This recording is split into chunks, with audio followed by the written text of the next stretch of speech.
And when a member of the WNBA media starts going in and giving unbiased opinions about certain players in the league, it does feel a little erroneous, considering that people go to these members of the WNBA media for unbiased statistical information. One tweet. That's all it took to turn an NBC reporter's world upside down. But was it just a bad take or something much worse? The internet wasted no time exposing the truth, one brutal stat at a time. And once the full story came out, pure chaos.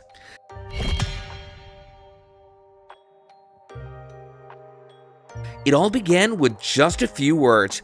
Natalie Esquire, who covers women's basketball for NBC, decided to post this on Twitter.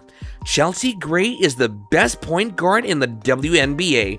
That hasn't changed because she has a down year returning from injury. Seems simple enough, right? But timing is everything. Here's why people got mad. Chelsea Gray was having a rough season. She was coming back from getting hurt and playing nowhere near her best. At the same exact time, rookie Caitlin Clark was lighting up the league, breaking records and bringing thousands of new fans to women's basketball. So why would anyone pick this moment to call Gray the best?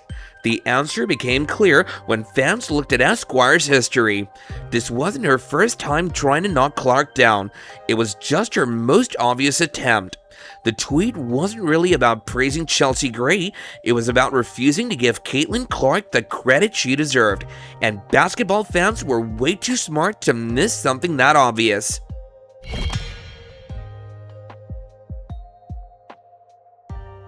The response came faster than a Caitlin Clark fast break.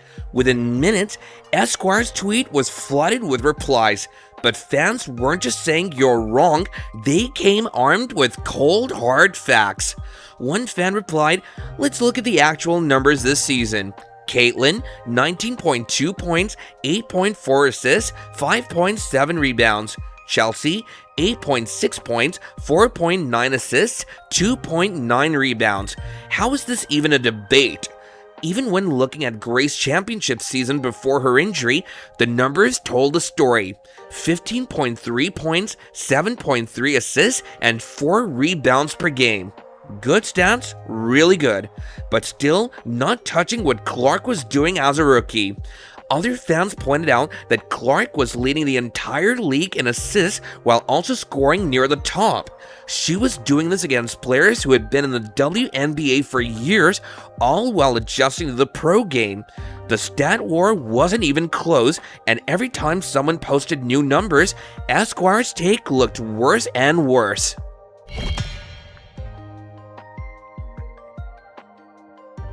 And then things got really interesting.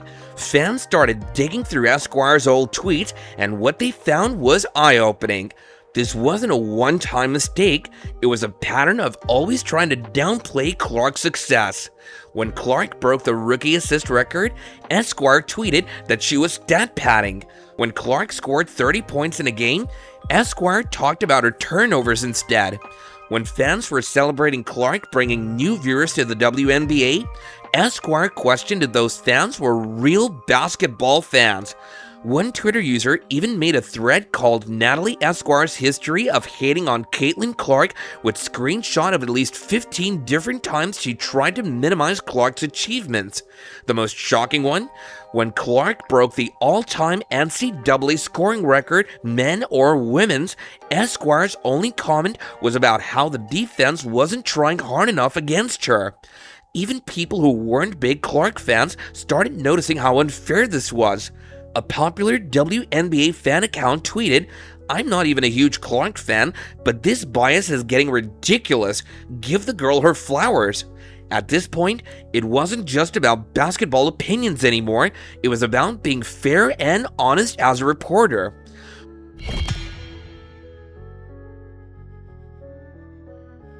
When you're caught being unfair, you have two choices: admit it or double down. Esquire chose option 2, and oh boy, that was a mistake. Instead of taking a step back, she started arguing with basically everyone in her replies. But her biggest mistake? When someone questioned her take, she responded with, "I am the media. I've been covering women's basketball for years. My opinion matters more than yours." The internet did not like that at all. One response got over 10,000 likes. Being the media doesn't make you right. It means you should be more fair, not less. Another popular reply, "If you're the media, then you should back up your opinions with facts, not feelings." Each time Esquire tried to defend herself, she dug a deeper hole. She claimed people were only defending Clark because of her popularity. She said stats don't tell the whole story. She even suggested that real basketball minds would agree with her. But the basketball community wasn't buying any of it. The ratio of comments to likes on her posts kept growing. Her credibility was shrinking by the minute.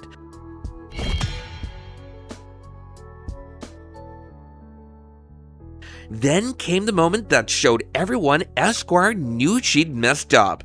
She started deleting her posts. First, some of her replies disappeared, and then some of her older tweets about Clark vanished too.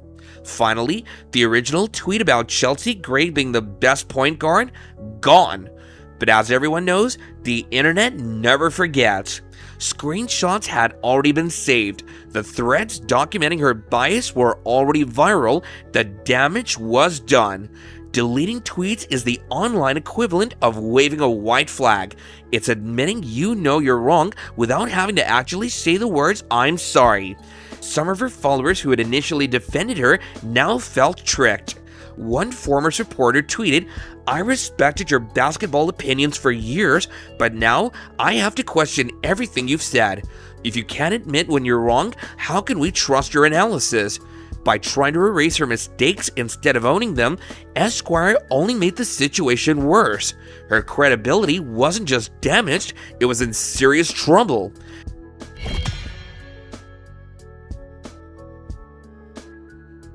The best part of this whole story?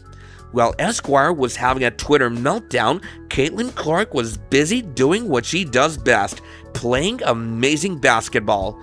During the exact week of this controversy, Clark put up a 22-point, 11-assist double-double against the defending champions. She didn't mention the drama, she didn't fire back on social media because she didn't need to. When reporters asked Clark about the online criticism after the game, her response was perfect. "I'm focused on getting better every day and helping my team win games. That's all that matters to me." This showed the huge difference between them. While Esquire was fighting for her takes on Twitter, Clark was proving her worth on the court. One was talking about basketball, the other was actually playing it, and playing it extremely well. Even Clark's teammates noticed how she handled it. Veteran WNBA player Erica Wheeler told reporters that's what makes Clark special. She lets her game do the talking. The noise doesn't affect her. In the end, nothing silences critics like success.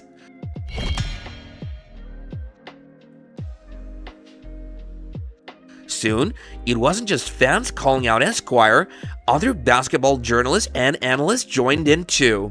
A respected WNBA reporter tweeted, "Having opinions is fine, having biases is human, but when you present yourself as an objective reporter, you have a responsibility to be fair. This wasn't fair." Former WNBA star turned analyst Rebecca Lobo weighed in. "I've seen every point guard play this season. Saying anyone but Clark has been the best rookie point guard isn't just an opinion, it's incorrect." Even male NBA players started commenting. LeBron James posted a simple tweet, "Young Clark hoopin', let the girls shine," which got hundreds of thousands of likes. The basketball world had spoken.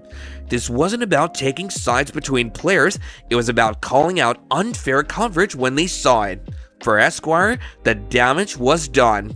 What started as a simple tweet had turned into a career-defining moment for all the wrong reasons. She went from being a respected voice in women's basketball to someone whose takes would now always be questioned, all because she couldn't give a rookie the credit she deserved.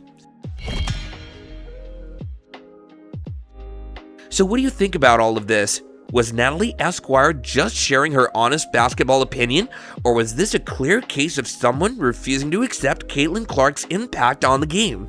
I want to hear from you in the comments down below. Have you noticed other sports reporters doing the same thing? Do you think Clarks get treated differently than other WNBA rookies? And while we're at it, I'm curious what's been your favorite Caitlin Clark moment so far this season? That one game-winning shot, the insane assists, the moments that prove she's already a superstar? Drop it in the comments because I want to know. And if you love WNBA coverage, deep player analysis, and all the biggest stories happening on and off the court, make sure you subscribe and hit that notification bell. Trust me, this definitely won't be the last controversy surrounding Caitlin Clark. But hey, that's what happens when you're changing the game, right? The greats always face resistance before they're fully accepted. And now, speaking of Caitlin Clark's future, after everything Nike just pulled, could we actually see her walk away from the brand? Because if you think this controversy is bad, click here to watch why Caitlin Clark might leave Nike.